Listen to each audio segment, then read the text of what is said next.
Harish, the best academy. Hi friends, welcome to Harish academy.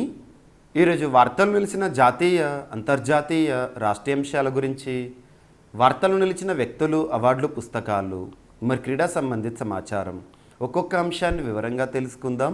ఈరోజు మన first topic వచ్చేసి foreign రెమిటెన్సెస్కి సంబంధించిన గణాంకాలు వార్తల్లోకి వచ్చినాయి. ఒక నివేదిక. ఇక్కడ ఫారెన్ రెమిటెన్సెస్ దీన్ని ఎలా అర్థం చేసుకోవచ్చు అంటే, ఉదాహరణకి మన భారతదేశం తీసుకోండి. మన భారతదేశం నుండి భారతీయులు వివిధ దేశాల్లో స్థిరపడ్డారు. ఉన్నత విద్యా అవకాశాల కోసం కానివ్వండి, ఉన్నత ఉపాధి అవకాశాల కోసం కానివ్వండి, అమెరికాలో కానివ్వండి, బ్రిటన్లో కానీ, ఆస్ట్రేలియాలో, యూఏలోని దుబాయ్లో కానీ అలా స్థిరపడ్డారు. సో అక్కడ మన భారతీయులు సంపాదిస్తున్నది ఏదైతే ఉంటుందో, పార్ట్ టైంలో కానివ్వండి, ఫుల్ ఫ్లెడ్జ్గా కానివ్వండి, మన భారతీయులు సంపాదిస్తున్నది ఏదైతే ఉంటుందో సంపాదనలో వాళ్ళ ఖర్చులు పోను రిమైనింగ్ డెస్టినేషన్ ఎక్కడికి రావాల్సింది, ఇండియాకి రావాలి. సో అలా విదేశాల్లో ఉంటున్న మన భారతీయులు ఎవరైతే ఉంటారో వారి నుండి మన దేశానికి వస్తున్న ఇన్కమ్ అని చెప్పొచ్చు. So foreign remittances.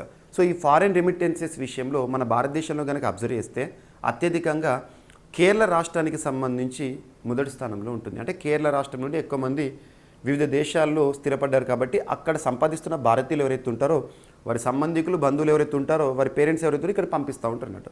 సో అలా ఫారెన్ రెమిటెన్సెస్ విషయంలో ప్రపంచంలోనే ఇండియా మరొకసారి టాప్ పొజిషన్లో నిలిచింది.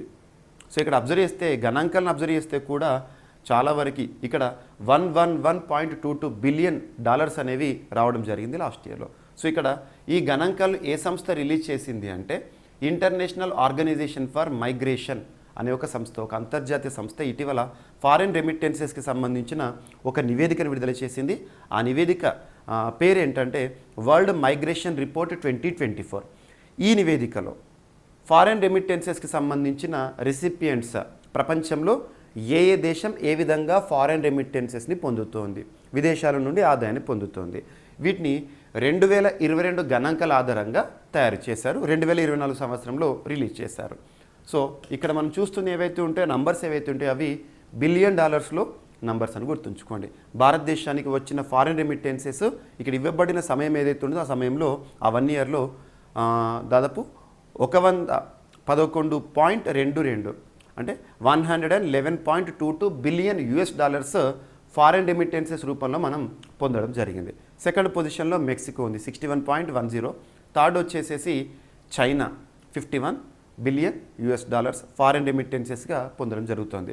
The first country to receive over 100 billion in remittances అని చెప్పేసి ఇండియా ప్రత్యేకంగా 100 బిలియన్ డాలర్లకు పైగా రెమిటెన్సెస్ని పొందుతున్న మొట్టమొదటి దేశంగా భారతదేశం నిలిచింది. సో ఇటువంటి గణాంకాలు చూడండి, మన భారతదేశానికి సంబంధించిన ప్రత్యేకతలు ఏవైతే ఉంటాయో కూడా చూడండి. ఇక్కడ టాప్ 3 ఖచ్చితంగా గుర్తుపెట్టుకునే ప్రయత్నం చేయండి. రెమిటెన్సెస్ అంటే ఏంటంటే మీకు మన వాడుక భాషలో ఒక స్థానికంగా ఎలా అయితే అర్థమవుతుందో వాడుక భాషలో ఒక ఎక్స్ప్లెనేషన్ అనేది ఇవ్వడం జరిగింది.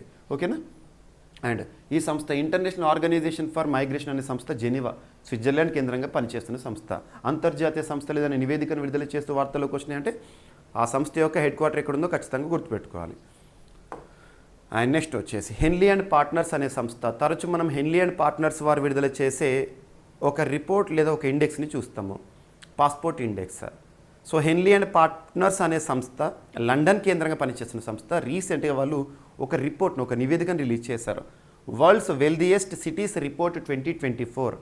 సో ప్రపంచ సంపన్న నగరాల జాబితా అని చెప్పొచ్చు. ఇందులో ఈ సంవత్సరం న్యూయార్క్, అమెరికాలోని న్యూయార్క్ నగరం టాప్ పొజిషన్లో నిలిచింది, వెల్దియెస్ట్ సిటీ ఇన్ ద వరల్డ్గా నిలిచింది. సెకండ్ వచ్చేసి కాలిఫోర్నియాకి సంబంధించిన బే ఏరియా. అండ్ నెక్స్ట్ థర్డ్ వచ్చేసి టోక్యో ఆఫ్ జపాన్. మరి భారతదేశం నుండి ముంబై 24వ స్థానంలో, ఢిల్లీ 37వ స్థానంలో. మన భారతదేశంలో ఈ 2 నగరాలు మాత్రమే టాప్ 50 వెల్దియెస్ట్ సిటీస్లో నిలిచాయి according to Henley and Partners world's wealthiest cities రిపోర్ట్లో అని గుర్తుంచుకోండి. అండ్ ఇక్కడ ఇంకొకటి ఏంటంటే అభ్యర్థులకు ఒక చిన్న అనౌన్స్మెంట్. మన జీవీకే స్టడీ సర్కిల్ యాప్ ఇప్పటి వరకు ఇన్స్టాల్ చేసుకొని వారు ఎవరైనా ఉంటే ఇన్స్టాల్ చేసుకోండి. అందులో మీకు రిపోర్ట్స్ కానీ లేదా సూచీలు కానీ ర్యాంకింగ్స్ కానీ విన్యాసాల గురించి కానివ్వండి, కరెంట్ అఫైర్స్ని సైంటిఫిక్ అప్రోచ్లో దాదాపు 20 సెగ్మెంట్స్ని మీకు అక్కడ ఎక్స్ప్లెయిన్ చేస్తున్నాను. సో ప్రజెంట్ అభ్యర్థులకు ఎగ్జామినేషన్స్ దృష్టిలో ఉంచుకొని భారీ ఆఫర్ని ప్రకటించడం జరిగింది. ఏపీ అభ్యర్థుల కోసం మీకు నేను 2023కి సంబంధించి ఇయర్ రౌండప్ ఇవ్వడం జరిగింది. లాస్ట్ మీకు గ్రూప్ 2 గ్రూప్ 1 ఎగ్జామినేషన్ బిఫోర్. ఇప్పుడు తెలంగాణలో group 1 group 2 examination, group 3 examinations ఉన్నాయి కాబట్టి తెలంగాణకు సంబంధించి 2023 జనవరి నుండి మొదలు పెడితే ఏప్రిల్ వరకు కంప్లీట్ ఇయర్ రౌండ్ పీడిఎఫ్ని ప్రొవైడ్ చేయడం జరిగింది. ఆల్రెడీ క్లాసెస్ అనేవి మీకు యాప్లో అందుబాటులో ఉన్నాయి. సో పీడిఎఫ్ని అందుబాటులోకి తీసుకురావడం జరిగింది. మీరు డౌన్లోడ్ చేసుకొని చదవచ్చు. ఖచ్చితంగా రీజనల్ ఇష్యూస్కి ఫస్ట్ ప్రియారిటీ ఇవ్వండి. మీకు అవన్నీ అందుబాటులో పెట్టాను. CA 360 కోర్సులో ఆల్రెడీ ఉన్న కోర్సులోనే మీకు అదనంగా ఎక్స్ట్రా ఫీచర్గా ఇవ్వడం జరిగింది. ఓకేనా? సో చూడండి. అండ్ నెక్స్ట్ వచ్చేసి సో ఇండియాస్ టాయ్ ఎక్స్పోర్ట్స్ అంటే భారతదేశం నుండి బొమ్మల ఎగుమతి బిజినెస్ ఏదైతే ఉంటుందో ఎలా ఉంది అని చెప్పేసి. సో గడిచిన ఆర్థిక సంవత్సరంలో 2023-24 ఆర్థిక సంవత్సరంలో భారతదేశం నుండి టాయ్ ఎక్స్పోర్ట్స్ బొమ్మల ఎగుమతులు డిక్లైన్ అయిందంట. లాస్ట్ ఫైనాన్షియల్ ఇయర్తో పోలిస్తే రీసెంట్గా ముగిసిన ఫైనాన్షియల్ ఇయర్లో భారతదేశం నుండి జరుగుతున్న బొమ్మల ఎగుమతులు ఏవైతే ఉంటే తగ్గిపోయినాయి అంట కొంత. ఎలాగో చూడండి.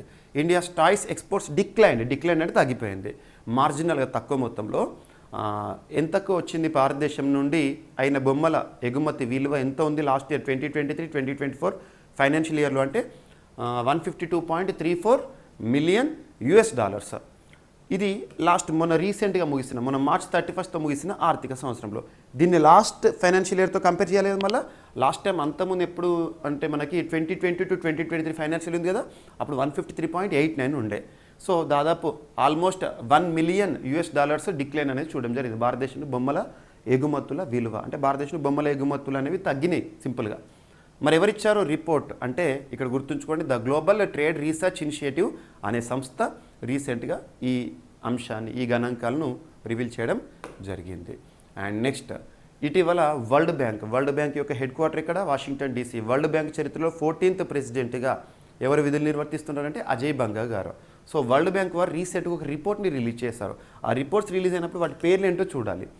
So research for a livable planet achieving net zero emissions in the agrifood system అనే పేరుతో ఇటీవల నివేదికను ఎవరు రిలీజ్ చేశారని అడుగుతారు. ఎవరు రిలీజ్ చేశారు? వరల్డ్ బ్యాంక్ వారు రిలీజ్ చేశారు. ఇందులో వీళ్ళు ఏం చెప్తున్నారంటే దాదాపు $260 బిలియన్ ఇన్వెస్ట్మెంట్ కావాలంట. దేనికోసము? ప్రస్తుతం ఉన్న అగ్రిఫుడ్ ఇన్వెస్ట్మెంట్స్ ఏవైతే ఉంటాయో ఆ అగ్రిఫుడ్ ఇన్వెస్ట్మెంట్స్ని 2030 వరకల్లా సగానికి తగ్గించాలంటే ఇంత మొత్తం కావాలంట. అదే అచీవ్ నెట్ జీరో అయితే మాత్రం 2050 ఇయర్ వరకు జీరో ఎమిషన్స్ని అగ్రిఫుడ్ ఇండస్ట్రీలో మనం జీరో ఎమిషన్స్ని చూడడం జరుగుతుందని వరల్డ్ బ్యాంక్ ఇటీవల ఇచ్చిన ఈ నివేదికలో చెప్పడం జరిగింది. New report claims twice the amount spend on agricultural subsidies suggest India replace diesel irrigation pumps with solar.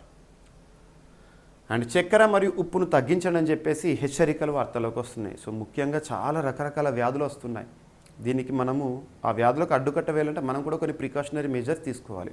So చూడాలి. అల్ట్రా ప్రాసెస్డ్ ఫుడ్ వల్ల జబ్బుల ముప్పు అధికంగా ఉంటుందంట భారతదేశంలో. ప్రోటీన్ సప్లిమెంట్లతో కిడ్నీలు పాడే ప్రమాదం ఉంటుంది. చాలామంది ప్రోటీన్ సప్లిమెంట్స్ తీసుకుంటారు ఫుడ్ తీసుకోకుండా ఇటువంటివి. So ICMR Indian council of medical research and national institute of nutrition కొత్త ఆహార మార్గదర్శకాలను రీసెంట్గా విడుదల చేసిందంట. అందులో చక్కెర ఉప్పు తగ్గించడం ఇటువంటివన్నీ కూడా మెన్షన్ చేయడం జరిగింది. ఓకేనా? సో ఇవన్నీ కూడా మనకు స్క్రిప్ట్ డైరెక్ట్గా మీకు దీన్ని నేను మన వాట్సాప్ ఛానల్ ఏదైతే ఉంటుందో ప్రవీణ్ సార్ వాట్సాప్ ఛానల్, ఇందులో మీకు రెగ్యులర్గా పోల్ క్వశ్చన్స్ని కూడా కండక్ట్ చేస్తున్నాను. లాస్ట్ టైం AP ఎగ్జామినేషన్ ముందు చాలా క్వశ్చన్స్ నేను ఏవైతే డైరెక్ట్గా అడిగానో ఆ క్వశ్చన్స్ మీకు చూపించడం జరిగింది మళ్ళీ లైవ్లో. So Praveen sir WhatsApp channel మీరు ఫాలో అవ్వండి. ఈ వాట్సాప్ ఛానల్ లింక్ నేను ప్రవీణ్ సార్ క్లాసెస్ యూట్యూబ్ ఛానల్లో ప్రొవైడ్ చేయడం జరిగింది. ఒకసారి చూడండి. ఓకేనా? సో ఈ PDF ఏవైతే ఉంటాయో ఇవన్నీ కూడా మీకు ప్రొవైడ్ చేస్తున్నాను ఇమేజ్ రూపంలో. ఎన్నికల ప్రచారం ప్రాథమిక హక్కు కాదు అని ఇటీవల ఒక అంశం వార్తల్లోకి వచ్చింది. కేజ్రీవాల్ బెయిల్ను వ్యతిరేకించిందంట ఎన్ఫోర్స్మెంట్ డైరెక్టరేట్. సుప్రీంకోర్టులో అఫిడవిట్ దాఖలు. సో మద్యం విధానానికి సంబంధించిన మనీ లాండరింగ్ కేసులో అరెస్ట్ అయిన ఢిల్లీ ముఖ్యమంత్రి అరవింద్ కేజ్రీవాల్కు మధ్యంతర బెయిల్ మంజూరు చేయరాదని ఎన్ఫోర్స్మెంట్ డైరెక్టరేట్ సుప్రీంకోర్టును కోరింది. ఎన్నికల ప్రచారం ప్రాథమిక హక్కు కాదని తెలిపింది. ఈ మేరకు ఈడీ డిప్యూటీ డైరెక్టర్ గారు చెప్పడం జరిగింది. ఎన్నికల్లో ప్రచారం చేయడం ప్రాథమిక హక్కు కాదు అని రీసెంట్గా ఎవరికి సంబంధించిన కేసులో ఈడీ వారు పేర్కొనడం జరిగిందంటే అరవింద్ కేజ్రీవాల్. మనం చూస్తున్నాం ఇప్పటికీ కొంతమంది వ్యక్తులు మద్యం లిక్కర్ పాలసీకి సంబంధించి జైల్లో ఉన్నారు.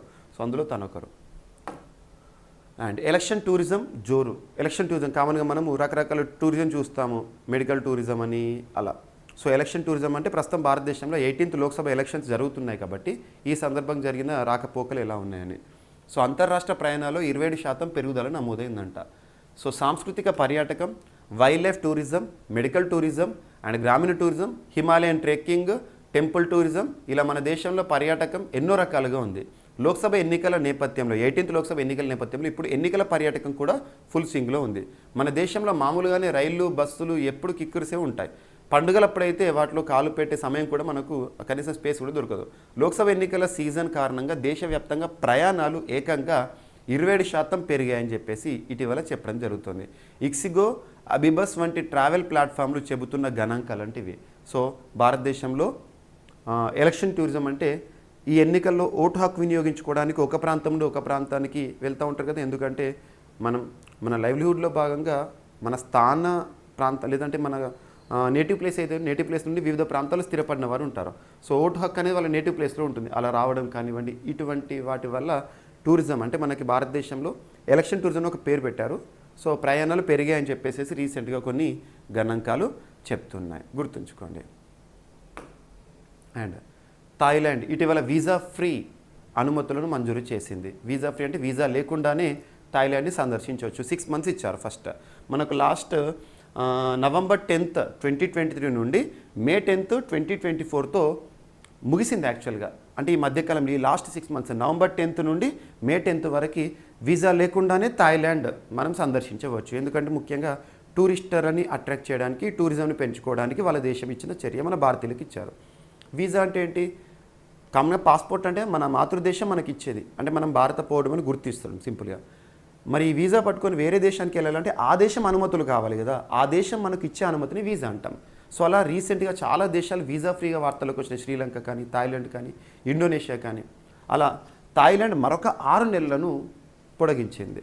అంటే వీసా ఫ్రీ ట్రావెల్ టూరిజంని ఎంకరేజ్ చేయడానికి థాయిలాండ్ భారతీయులకు మరొక 6 నెలలు అవకాశాన్ని ఇచ్చింది. సో నెక్స్ట్ 6 months వరకు November 11th, 2024 వరకు వీసా ఫ్రీ ట్రావెల్ చేయొచ్చు అని చెప్పేసి ఒక అంశము వార్తల్లోకి వచ్చింది. అండ్ ఆంధ్రప్రదేశ్ రాష్ట్రానికి సంబంధించి రీజనల్ ఇష్యూస్లో భాగంగా జాతరలు, మేళాలు ఇటువంటి వాటిపైన అడుగుతారు. సిరిమాను ఉత్సవం ఏ ప్రాంతానికి సంబంధించి ఇటువంటి చాలాసార్లు ఎగ్జామినేషన్ క్వశ్చన్స్ కూడా అడిగారు. సో ఇక్కడ రీసెంట్గా అప్పన్న చందనోత్సవం వార్తల్లోకి వచ్చింది. ఎక్కడ ఇది? సో సింహాచలం వైశాఖ శుద్ధ తదియని పురస్కరించుకొని సింహగిరిపై కొలువై ఉన్న శ్రీ వరాహ లక్ష్మీ నరసింహస్వామి చందనోత్సవం, స్వామివారి నిజరూప దర్శనం అనేది ఈ రోజున జరిగిందంట. సో గుర్తుంచుకోండి, ఎక్కడ?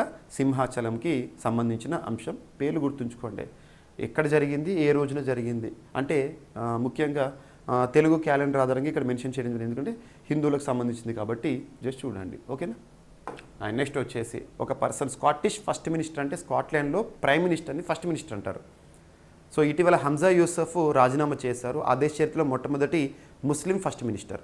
తన స్థానంలో కొత్త ఫస్ట్ మినిస్టర్ లేదా ప్రైమ్ మినిస్టర్గా ఇటీవల పదవి స్వీకరించిన వ్యక్తి పేరేంటి అంటారు?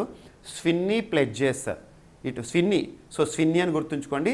స్విన్నీ ప్లెడ్జెస్ న్యూ చాప్టర్ అంటే ఏంటంటే స్విన్నీ ఒక కొత్త ప్రమాణాన్ని చేస్తున్నారు. ఆ దేశంలో కొత్త చరిత్రను రాయబోతున్నారు అన్నట్టు. సో ఇటీవల ఏ దేశానికి స్విన్నీ నూతన ప్రధానిగా వార్తల్లోకి వచ్చారంటే స్కాట్లాండ్ అని గుర్తుపెట్టుకోండి, సరిపోతుంది. సో ఇవి ఫ్రెండ్స్ ఈరోజు వార్తలు ఇచ్చిన అంశాలు. ఒకసారి ర్యాపిడ్గా చూస్తే వరల్డ్స్ టాప్ రెమిటెన్స్ రెసిపియంట్స్లో భారతదేశం టాప్లో ఉంది. ఎవరిచ్చారు? గణాంకాలు గుర్తుపెట్టుకోండి. అండ్ వరల్డ్స్ వెల్దియెస్ట్ సిటీస్ రిపోర్ట్ని రిలీజ్ చేస్తూ హెన్లీ అండ్ పార్ట్నర్ సంస్థ వార్తల్లోకి వచ్చింది. భారతదేశం నుండి బొమ్మల ఎగుమతులు ఏ విధంగా ఉన్నాయని చెప్పేసి ఇటీవల కొన్ని గణాంకాలు. అండ్ వరల్డ్ బ్యాంక్ వారు రిలీజ్ చేసిన ఒక రిపోర్టు ప్రపంచంలో అగ్రి ఎమిషన్స్ని ఎలా తగ్గించడం జరుగుతుంది, ఎంత మొత్తంలో ఖర్చు చేయాల్సి ఉంటుంది అని. అండ్ ICMR NIN కొత్త ఆహార మార్గదర్శకాలు జారీ చేసింది. అండ్ నెక్స్ట్ ఎన్నికల ప్రచారం ప్రాథమిక హక్కు కాదు అని అరవింద్ కేజ్రీవాల్ గారి విషయంలో వార్తల్లోకి వచ్చింది. ఎలక్షన్ టూరిజం జోరందుకుంది అని చెప్పేసి కొన్ని అంశాలు. అండ్ థాయిలాండ్ మరొక 6 నెలల పాటు వీసా ఫ్రీ అవకాశాన్ని భారతీయులకు కల్పించింది. అండ్ అప్పన్న చందనోత్సవం ఆంధ్రప్రదేశ్లోని సింహాచలంకు సంబంధించి వార్తల్లోకి వచ్చింది. అండ్ స్కాట్లాండ్కి నూతన ప్రధానిగా స్విన్నీ వార్తల్లోకి వచ్చారు, గుర్తుపెట్టుకోండి. సో ఇవి ఫ్రెండ్స్ ఈరోజు వార్తల్లో నిలిచిన అంశాలు. మిస్లేనియస్ అంశాలు మిగిలిపోతే రేపటి క్లాస్లో జోడించి మరొకసారి నేర్చుకుందాం. రేపు కలుద్దాం. Thank you.